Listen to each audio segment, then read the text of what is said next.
7장 6절에서 13절까지.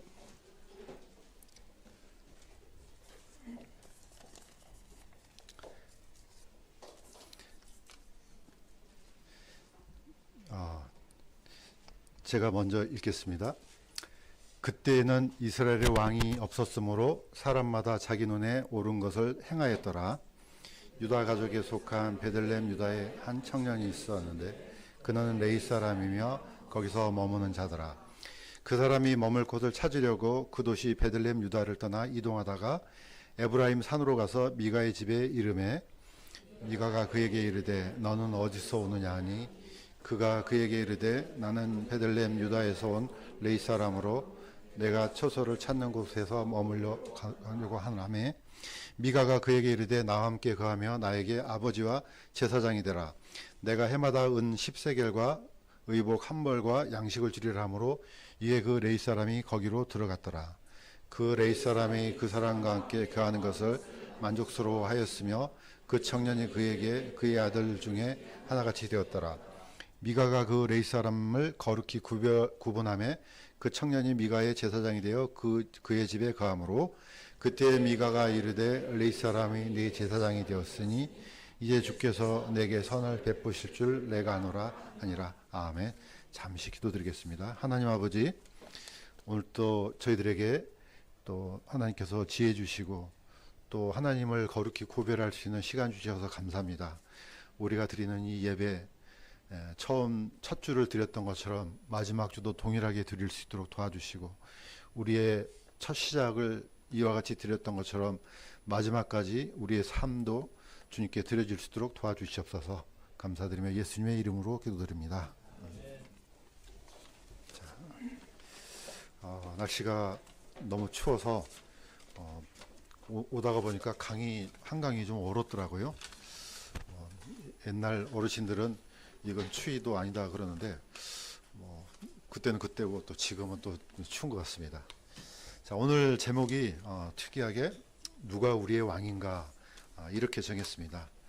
사실 이게 이 제목은요 단순한 제목은 아닌 것 같아요. 왜냐하면 이게 어디까지 연결되냐면은 우리의 구원, 그 다음에 우리의 삶의 지표, 또 방향, 그 다음에 앞으로 우리가 받을 보상, 이게 다 절묘하게 깨맞춰져 있습니다. 또 지난주에 목사님께서 하셨던 말씀하고도 또 맞습니다. 그래서 오늘 특별히 이 말씀을 이 제목을 갖고 또 오늘 말씀을 한번 살펴보도록 하겠습니다. 오늘 특별히 이 말씀은요 사실은 지난주에 사사기 하다가 사사기에 보니까 그 말씀이 반복된 말씀이 네 구절이 있는데 이걸 갑자기 묵상하다가 보니까 이 생각이 떠올랐습니다. 먼저 제목을 한번 살펴보도록 하겠습니다. 누가 우리의 왕인가? 또 좀 좁게 말하면 누가 나의 왕인가? 같은 얘기입니다. 그런데 이게 결국은 올라가고 하니까 결국 창세기가 나와요. 창세기에 보면은 뱀이 뭡니까 이렇게 이제 유혹하는 장면이 있습니다. 창세기 3장 5절 이거 같이 한번 읽겠습니다. 시작. 그것을 먹는 날에 너희 눈이 열리고 너희가 신들과 같이 되어 선악을 할 줄을 하나님이 아시느니라. 이제 밑에 있는 그림처럼 선악을 알게 하는 이거 하나만 먹기만 하면은 우리 이제 흠정역에서는 신들이라고 되어 있는데 원어는 엘로힘이에요. 원어는 똑같아요. 번역을 어떻게 했냐가 차이점이죠. 개역성경에는 너희가 하나님과 같이 된다 했고 흠정역에는 신들과 같이 된다 했습니다. 제가 개인적으로는 이게 하나님과 같이 된다 해게 이게 맞는 것 같아요. 그 뒤에가 바로 나와요. 창세기 3장 22절에 이건 제가 읽겠습니다. 주 하나님께서 이르시되 보라 이 남자가 아담이 우리 중에 하나같이 되어 이렇게 됩니다. 우리 중에 하나같이 됐다는 말은 하나님처럼 됐다는 거죠. 하나님 됐다는 뜻은 아니고 그런 지금 역할, 지경까지 이르렀다. 선악을 알게 되어서. 자, 그러니까 결국은 무엇의 문제냐면 주권의 문제예요. 지금 사실은 이 질문에 대한 대상은요, 모든 사람뿐만 아니고 자기도 적용됩니다. 지금 내가 내 몸을 갖고 있고 하니까 내가 주인인 건 맞아요. 그런데 성경은 끊임없이 그 몸 누가 만들었냐 이거 질문하거든요. 지금 우리가 먹고 마시고 내 몸처럼 쓰고 그 다음에 생각도 내가 하니까 내 것처럼 생각하는데 성경은 아니라는 거예요. 누구냐? 하나님이 주인이라는 겁니다. 이게 굉장히 중요한 질문이거든요. 왜냐? 이게 진짜로 돼야지 구원하고도 연결돼요. 오늘 어떤 형제님이 주여 주여 하는 자마다 다 천국에 못 간다 그랬는데 저기는 주의 이름을 부르는 자마다 다 구원받는다고 얘기했는데 이게 충돌이 일어나네요. 이렇게 질문했어요. 그러면은 전자하고 후자는 뭐가 틀려요? 다 똑같이 주여 주여 한 건데 이 주라고 부르는 그 마음이 중요한 거죠. 그 상태가 정말로 주님을 나의 구주요 구원자요 정말로 주권자로 믿었느냐 이게 문제인 거지. 믿는 건 다 해요. 믿는다는 것은 범위가 되게 넓습니다. 우리가 모르다가 알았던 거 이것도 믿게 되는 거죠. 뭐 지구가 우리는 옛날엔 평평하다고 했는데 이게 지구가 돌아가는 거네? 이것도 믿는 거예요. 어떤 새로운 지식을 아는 것도 믿는 거예요. 그런 거는 우리에게 생명을 안 줘요. 성경에서 믿는단 말은 바로 생명을 주시는 이 하나님, 그분을 나의 주인으로 모셨느냐 이게 중요한 겁니다. 오늘 이게 쭉 따라갑니다. 이스라엘 역사도 사실 이거 문제입니다. 그러면 우리의 구원부터 우리 예수님께서 오시는 그날까지요. 이 문제예요, 결국은. 예. 누가 나의 주인이냐? 너냐 나냐 이거죠.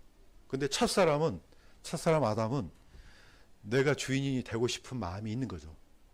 들어보니까 맞거든요. 딱 이거 하나 먹기만 하면 내가 주인이 돼요. 그러면은 먹겠죠. 아마 어쩌면은 아담 안에 있는 모든 사람들이 이 유혹에 다 넘어갈지 않나 생각이 들어요. 왜? 그런 게 우리 내면 안에 지금 내재되어 있거든요. 나는 안 그래. 다 우리는 아담의 후손이에요. 그렇기 때문에 사실 이 속에 이런 악한 성품이 다 내재되어 있어요. 그러니까 결국은 다 누굽니까? 다 내가 뭔가가 되고 싶어 하는 거죠. 나도 모르게 나는 이런 사람이 하고 은연중 드러내고 내가 바로 이런 존재하고 뭔가를 과시하고 싶어 하고 그러지 않습니까? 다 누가 나의 존재를 내가 가지고 있는 지식을 또 내가 생각하는 것을 조금이라도 흠집 내봐요. 기분이 나쁘거든요. 저도 똑같고 다 똑같아요. 그건 뭐냐? 이 안에 이미 내가 주인이 되고 있다는 거죠. 사실 그걸 우리가 숨기고 또 눌러서 지금 할 뿐이지 다 똑같다는 겁니다. 자, 오늘 사사기를 한번 보겠습니다. 사사기를 보면은 그때 얘는 이스라엘의 왕이 없었으므로 이 구절이 총 4번 등장합니다. 자, 성경에서 끊임없이 반복해서 또 강조해서 하면은 이것 좀 생각해봐 이런 뜻이라는 생각이 들어요. 어떤 게 계속해서 반복해서 나오잖아요. 그러면 이것 좀 생각해봐. 묵상 좀 해봐. 그 다음에 이거 생각해서 너한테도 한번 시켜봐라. 이런 의미로 좀 생각이 듭니다. 자, 사사기 17장 5절에서 6절입니다. 오늘 5절은 안 읽었어요. 그런데 오늘 5절 포함해서 6절까지 같이 한번 읽어보겠습니다. 시작. 그 사람 미가는 신들을 섬기게 한 집을 가지고 있었으며 에봇과 드라빔을 만들었고 자기 아들들 중에서 하나를 구분하여 자기 제사장으로 삼았더라. 그때는 이스라엘에 왕이 없었으므로 사람마다 자기 눈에 옳은 것을 행하였더라. 예. 앞에 어떤 게 나오냐면은 미가라는 사람이 나오는데 이게 에브라임 산지는 오늘 사사기 했던 것처럼 저기 세겜 이거 다 포함되는 거예요. 아마 그쪽이지 않나 생각이 들어요. 자, 이 사람이 신들을 섬기기 위한 집이 있었어요. 집.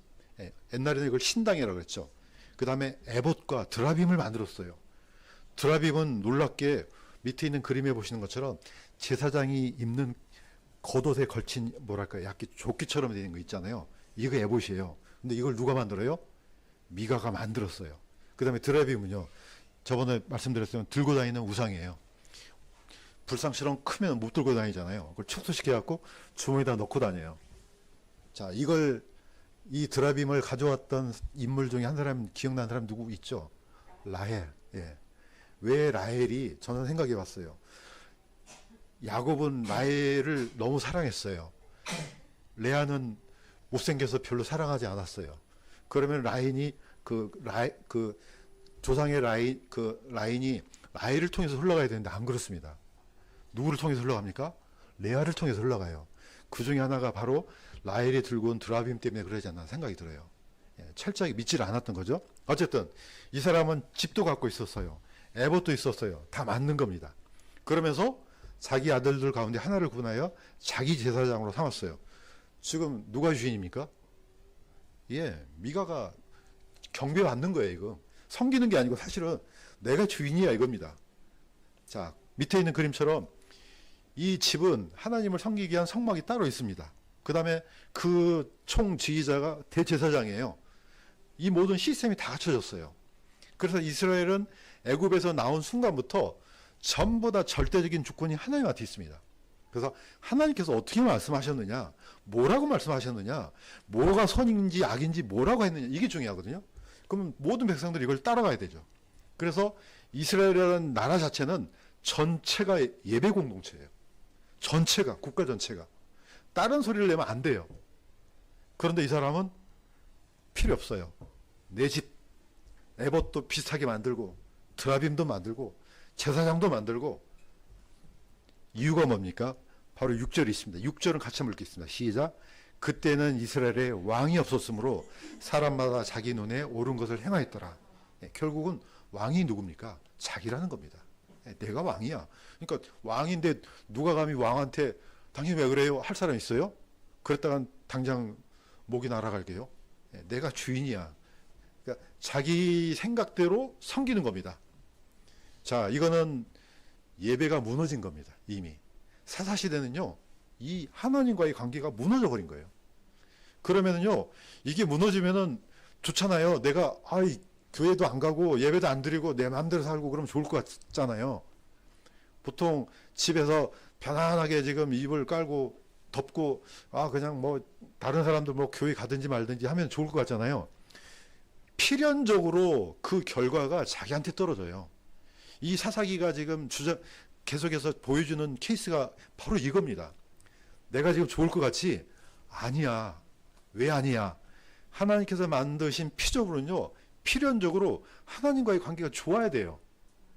이게 무너지면요, 결국은 자기가 감당해야 돼요. 그래서 이 예배가 무너지기 시작합니다. 첫 번째는 왜냐? 왕이 없었으므로. 마치 우리는 이게 왕의 제도가 없고 또 이스라엘에 지금 다스리는 왕이 없으니까 이렇게 생각하잖아요. 나중에 보시면 아시겠지만 이 왕이 누굽니까? 하나님이에요. 하나님. 두 번째 한번 보겠습니다. 믿음이 무너지기 시작합니다. 자, 두 번째 이스라엘에 왕이 없다는 소리를 또 합니다. 사사기 18장 1절 같이 한번 읽겠습니다. 시작.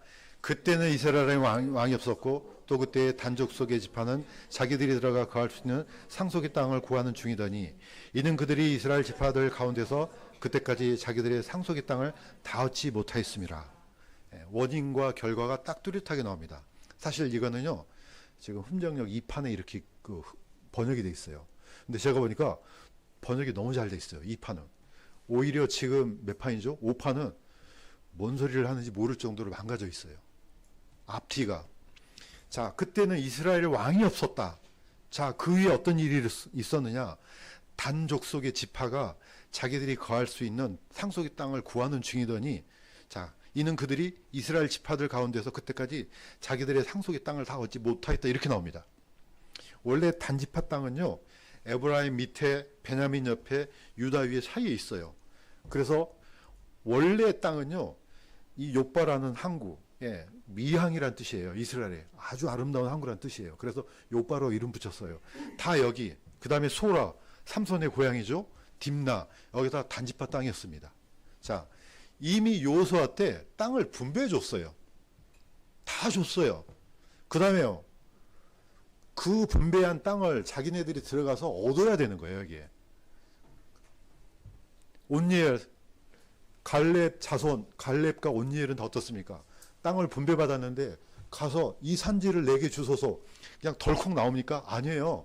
거기 거인들이 살았어요. 믿음으로 가서 다 탈취한 거예요. 왜? 자기네 땅이니까. 이미 줬는데 이 단지파는 땅을 줬는데 어떻게 했어요? 얻지를 못했다는 거죠. 아니, 우리가 땅을 언제 안 줬어? 줬는데 어떻게 해요? 아니, 구원 받으라고 다 복음을 전해줬어요. 안 받아들여요. 누구 책임이에요? 본인 책임이죠. 이 소식을 못 들었느냐? 다 들었다는 거죠. 안 줬냐? 다 줬다. 땅 줬어. 왜 얻지를 못하냐? 뭐가 부족한 겁니까? 믿음이 부족한 거죠. 이미 단지파는요, 믿음이 무너져 버렸습니다. 그래서 이 사람들이 어디로 올라갑니까? 저 북쪽으로. 예, 납달리까지가 끝이잖아요. 그 땅 끝에 가서 단 자손이 드디어 땅을 또 만듭니다. 예, 그래서 사실 단지파 땅은요, 여기도 있지만 저 위에도 생기는 겁니다. 자, 예배가 무너지니까 나중에 믿음도 무너져요. 점점 무너지기 시작합니다. 우리가 예수님이 오시는 그날까지 이 예배는 너무 중요합니다. 그냥 사람들이 단순히 교회에 가서 예배 드린다 생각하면 큰 착각이에요. 그냥 내가 예배 드렸네? 아니에요. 이거 관계. 하나님과의 관계가 이걸 우리가 표시하는 거지, 고백하는 거지. 이게 자꾸 무너지잖아요. 그러면은 국가가 무너집니다. 나중에 보시면 아시겠지만. 자, 두 번째에서 단지파는 결국은 주었던 땅도 다 뺏기고 저 위로 쫓겨납니다. 뭐 그게 섭리인지 어쩐지는 모르겠지만 결국은 저 위에 단에서부터 부엘세바란 말이 이제 나오죠. 자, 세 번째 보겠습니다. 가정이 무너집니다. 첫 스타트는 예배가 무너지고 믿음이 무너지고 이제는 가정이 무너집니다. 사사기 19장 1절에 이건 제가 읽겠습니다. 이스라엘의 왕이 없을 그때에 에브라임 산 쪽에 머물던 어떤 레위 사람이 베들레헴 유다에서 첩을 취하였는데 그 첩이 그를 대적하여 창녀짓을 행하고 그를 떠나 베들레헴 유다에 있던 자기 집으로 가서 거기서 넉 달을 보내니라. 예. 포인트를 뭘로 잡았습니까? 이스라엘의 왕이 없는 그때. 예. 하나님이 왕이시지만은 그들 마음속에 왕이 사라져 버렸어요. 그러니까 이 레위 사람이 어떤 사람이에요? 이스라엘 지파 가운데 가장 고결하고 거룩한 사람들이 되어야 되거든요. 왜냐하면 예배를 어떻게 보면 준비하는 그런 지파이기 때문에. 그래서 이스라엘 역사는요, 항상 레위 지파를 통해서 움직여요. 레위 지파가 무너지기 시작하잖아요. 그러면 국가 전체가 다 무너져 버립니다. 만약에 레위 지파가 서잖아요. 그럼 국가가 서요. 그래서 항상 하나님은 레위 지파에다가 초점을 맞춥니다. 사무엘이 누굽니까? 레위 지파예요. 침례요한이 누굽니까? 레위 지파예요. 국가를 일으켜서 회복할 때도 항상 레위 지파를 일으켜요. 왜? 그 사람들이 하나님과의 백성들 사이를 회복시켜야 되거든요. 그래야만 국가가 회복되는 거예요. 우리가 성경을 끊임없이 많이 봤습니다. 이스라엘은요, 국력이 약해서 무너진 경우는 한 번도 없습니다. 다 어떻게 해서 망했습니까? 하나님과의 관계가 무너지면요, 국가는 자동적으로 소멸됩니다. 우리나라가 지금 막 위기라 그러지 않습니까? 뭐 때문에요? 인구가 부족해서. 제가 생각할 때는 인구가 망해서 멸망하지는 않습니다. 제가 믿기로는 하나님과의 관계가 무너지면은 그때는 망하는 겁니다. 틀림없습니다. 이스라엘의 왕이 없을 그때에 이 레위 사람이 누구를 취합니까? 첩을 취해요. 이게 정상적인 건 아니죠. 물론 일부 다처제는 있어요. 그렇지만은 첩을 취하는 것은 이건 지금도 안 되지만 고대는 이거는 레위 사람이 이런 짓을 한다고 이거는 비정상적인 거죠. 이거는 정상적인 가정이 아니죠.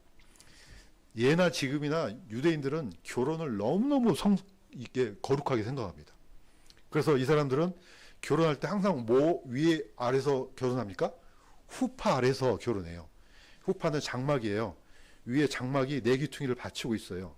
예. 정통적인 유대인들은 항상 이 밑에서 결혼해요. 뭘 상징합니까? 예. 하나님의 집을 상징하죠. 나는 하나님의 보호 아래서, 하나님의 주권 아래서, 그 다음에 보시면 아시겠지만 신랑 신부가 뭐라고 해야 되지 모르겠네요. 이걸 이제 그 히브리어로는 찌찌트라고 그러거든요. 이걸 하여튼 이걸 덮어요. 한 장막 안에 거한다는 뜻이거든요. 한 장막 안에 남자와 여자가 한 몸을 이루고 정상적인 가정을 가꾸는 게 이게 정상적인 가정입니다. 이 안에 남자가 남자, 여자가 여자가 이거 안 돼요. 있을 수 없어요. 이거는 하나님을 모독하는 겁니다. 그거는. 이런 가정, 비정상적인 가정 무너지기 시작합니다. 왜냐? 이스라엘의 왕이 없으니까. 자, 마지막에는 어떻습니까? 사사기 마지막은요, 이렇게 끝납니다. 사사기 21장 25절 같이 한번 읽겠습니다. 시작. 그때는 이스라엘에 왕이 없었으므로 사람마다 자기 눈에 옳은 것을 행하였더라. 사사기가 수많은 사건들, 수많은 전쟁들이 일어납니다. 그러면 초점을 놓칠 수가 있어요. 근데 마지막 결론을 꽝 때립니다.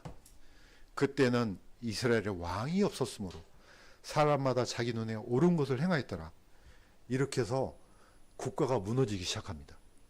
네. 아니 굳이 왜 우리가 꼭 남자랑 여자랑 결혼해야 돼? 그게 누구의 법이야? 꼭 그래야만 돼? 남자랑 하면 안 돼? 여자랑 하면 안 돼? 이거는 결혼 문제가 아니죠. 주권의 문제예요. 하나님께서 세우신 이 주권이 무너지기 시작하는 거죠.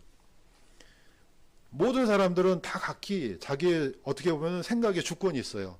나는 이렇게 생각하고 나는 저렇게 생각하고 다 그러지 않습니까? 내 생각인데 누군가가 내가 이렇게 생각하는데 특별히 이게 선악의 구분이 없어요. 근데 내가 생각한 것을 딴 사람이 너 왜 그래? 이러면은 기분이 나쁘죠. 마음의 상처를 입겠죠. 그거 당연한 겁니다. 그런데 성경에 이건 아니야 하는데 왜 안 돼? 그건 누구와 싸우자는 겁니까? 이건 하나님과 싸우자는 거예요, 이게. 뭐 하나님이 당신이 뭔데?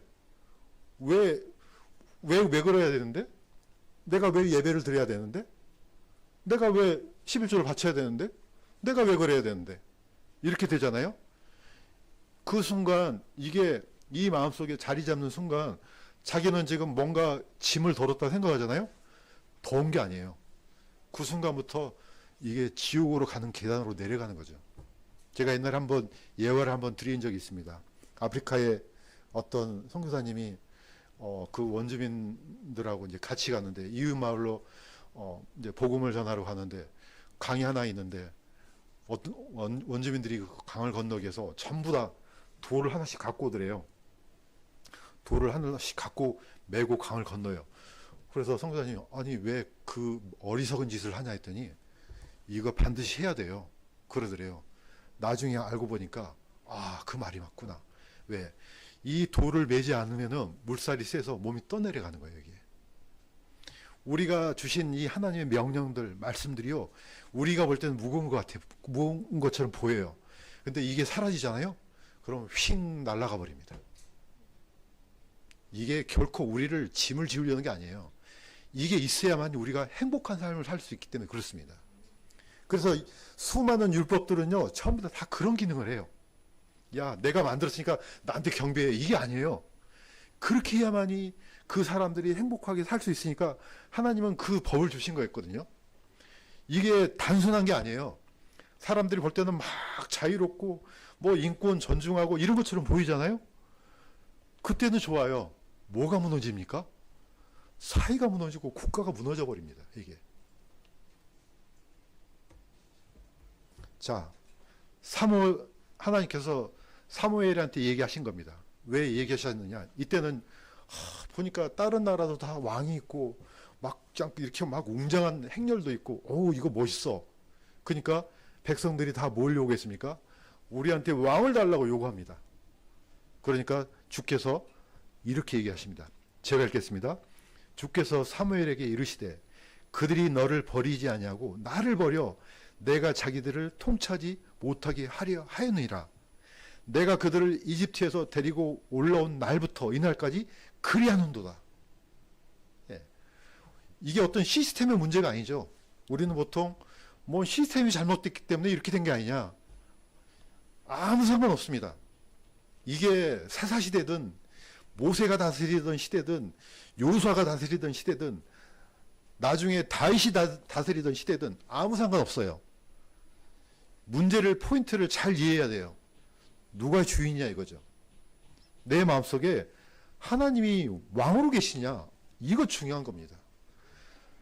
앞으로 어떤 시대가 올지 뭐 공산주의가 올지 자본주의가 올지 뭐 어떤 시대가 올지 간에 우리는 딱 하나만 있어야 됩니다. 우리의 킹은 오직 하나님이다. 예, 이스라엘의 왕은 딱 하나님만 돼야 돼요. 이거는 역사가 증명하고 있어요. 창세기부터 마지막 계시록까지 이 문제 지금 얘기하는 거예요. 누가 왕이냐? 너의 주권은 누구한테 있느냐. 지금 이거 얘기하는 거거든요. 그래서 결국 믿음의 문제예요. 내가 예수님을 믿는다 했을 때 그냥 예수님의 존재를 믿는다? 아니면 그분이 하신 말씀을 믿는다? 아니에요. 다 포함돼요. 포함되지만 중요한 건 뭡니까? 그분이 나의 주인이고 나의 주권자, 이렇게 믿는 겁니다. 어떤 사람들이 지금 생각하니까 옛날에 생각이 나요. 내가 잘못 생각할 수도 있는데 도울이라는 분이 계셨어요. 그분이 비행기를 타고 오는데 막 예수님을 전하길래 믿으라 하니까 도대체 믿는다는 게 무슨 뜻이냐 물어보더라고요. 믿는 게 뭐냐? 그러니까 이분이 믿는 걸 뭔지 모르는 거예요. 믿는 게 이분은 단순히 그냥 그 존재를 믿고 뭐 주일날 예배 가서 드리고 뭐 하고 뭐 이게 믿는다고 생각한 거예요. 아니에요. 믿는다는 것은 바로 이 문제입니다. 자, 그런데 이스라엘 역사를 보시면 아시겠지만은 결국은 왕을 죽여버려요. 왜 그렇습니까? 이거는 예수님을 죽이는 것 단순한 문제가 아니에요. 뭡니까? 내가 주권자, 이 뜻이에요. 이 문제입니다. 빌라도가 이렇게 물었습니다. 빌라도가 그들에게 이르되, 요한복음 19장 15절입니다. 내가 너희 왕을 십자가에 못 박으랴? 하매 수제사장들이 대답하되 카이사르 외에는 우리에게 왕이 없나이다. 이렇게 합니다. 그러면 카이사르가 진짜 왕입니까? 아니에요. 제사장들은요, 단 한 번도 이방인들의 왕을 왕으로 섬긴 적이 없습니다. 이것도 거짓말이에요. 이 사람들이 진정으로 원하는 왕은 누굽니까? 하나님도 아니에요. 내가 왕이란 뜻이에요. 내가 생각했을 때 보니까 아니라 저 사람 왕이 될 자격이 없어요. 만약에 진짜 메시아가 와서 우리를 다스린다면은 이렇게 허약할 수가 있어요? 로마도 때려 부시고 거기 주변에 있는 나라도 다 정복하고 그야말로 세상에 우러러보는 그런 나라를 만드는 그런 메시아가 필요한 거지. 저런 나약한 메시아는 메시아가 아니라는 겁니다. 누구 생각입니까? 이 사람들 생각이었어요. 보니까 이건 메시아가 아니에요. 이거. 그래서 유대인들은 지금도 똑같아요. 그런 허약한 메시아가 어디 있느냐. 우리를 구원하지도 못했고 우리나라를 로마에서 해방하지도 못했는데 무슨 왕이냐. 그게. 죽여버렸습니다. 어떻습니까? 결과가? 좋은 거 같죠? 이제 벗어났어. 왕이 없는 이스라엘 보세요.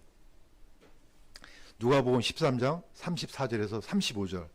이건 같이 읽겠습니다. 시작. 오 예루살렘아 예루살렘아 대언자들을 죽이고 내게 보낸 자들을 돌로 치는 자여 너희 집이 버림받아 찬송하리로다. 주의 이름으로 오시는 이여 할 때까지 너희가 나를 보지 못하리라. 왕이 사라졌어요. 우리는 이스라엘 역사를 너무 잘 알고 있습니다. 그랬더니 어떻습니까? 먼저 예루살렘 무너졌습니다. 로마에 의해서. 그 예루살렘이 나중에 이방인들이 들어와서 살기 시작합니다. 이거 완전히 예루살렘이 쑥대밭이 됐어요. 킹이 없는 이스라엘은요, 뻔합니다. 어떻게 될지. 지금 이 순간에는 나를 짓누르는 돌이 없다고 생각하죠. 다 휩쓸려 버립니다. 어느 누구도 이 나라를 보호하는 나라가 없습니다. 그래서 600만 명의 유대인들이 다 희생당하고 사람 취급도 사람이 뭐예요? 짐승맛도 못한 삶을 사는 거 우리가 잘 알고 있습니다. 자, 그래서 오늘 누가 우리의 왕이냐? 너무 중요합니다. 앞으로 시대가 어떻게 변해도 우리는 이것만큼은 변해서는 안 됩니다.